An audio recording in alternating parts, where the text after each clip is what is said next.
Hi, നമുക്കിന്നൊരു പടവലങ്ങ തോരൻ ഉണ്ടാക്കാം. അതിനുവേണ്ടി പടവലവും സവാളയും കൊത്തിപ്പൊടിച്ചരിഞ്ഞത് ഒരു പാത്രം അടുപ്പത്ത് വെച്ച് കടുവറുത്തിട്ട് അതിലേക്കിട്ട് വഴറ്റി കൊടുക്കാം.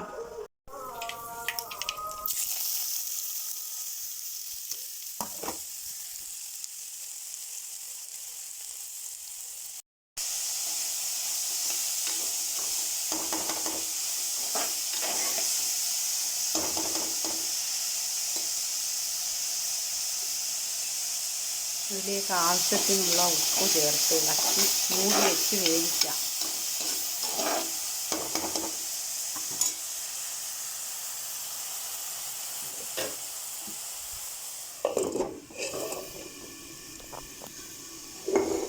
ചെറുതീയിൽ അത് കിടന്ന് വേവട്ടെ. അപ്പോഴത്തേക്ക് അരപ്പ് തയ്യാറാക്കാം.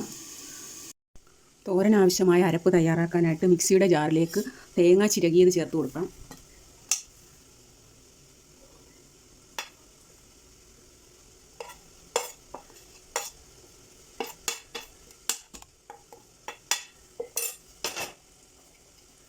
വെളുത്തുള്ളി ചേർത്ത് കൊടുക്കാം.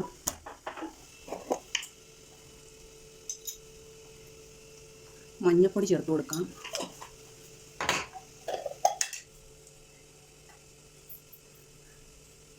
ജീരകം ചേർത്ത് കൊടുക്കാം.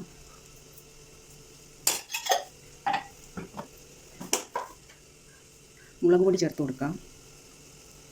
ഇത് നന്നായി അരച്ചെടുക്കാം. തോരൻ്റെ പാകത്തിന് അരച്ചെടുക്കാം. തോരൻ്റെ പാകത്തിന് അരച്ച് കിട്ടിയിട്ടുണ്ട്.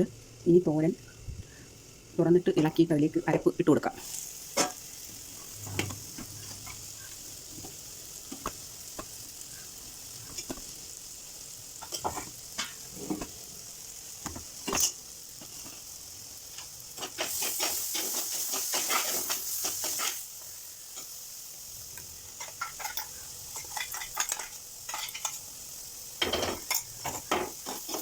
മൂടി വെച്ചൊന്ന് കൂടി അരപ്പിൻ്റെ പച്ചമണം മാറാനായിട്ട് മൂടി കൊടുക്കാം.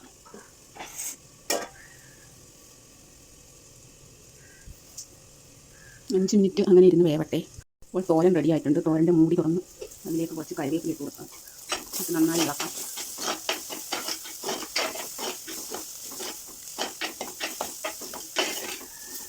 കണ്ടില്ലേ, തോരൻ റെഡി ആയിട്ടുണ്ട്. മൂടി വെച്ചിട്ട് തീ ഓഫ് ചെയ്യാം. കണ്ടില്ലേ, പടവലങ്ങ തോരൻ റെഡിയായിരിക്കുകയാണ്. ഗുണമേന്മയും രുചിയുമുള്ള തോരനാണിത്. എല്ലാവരും ഉണ്ടാക്കി കഴിക്കണം. അപ്പോൾ ടാറ്റാ, ബൈ.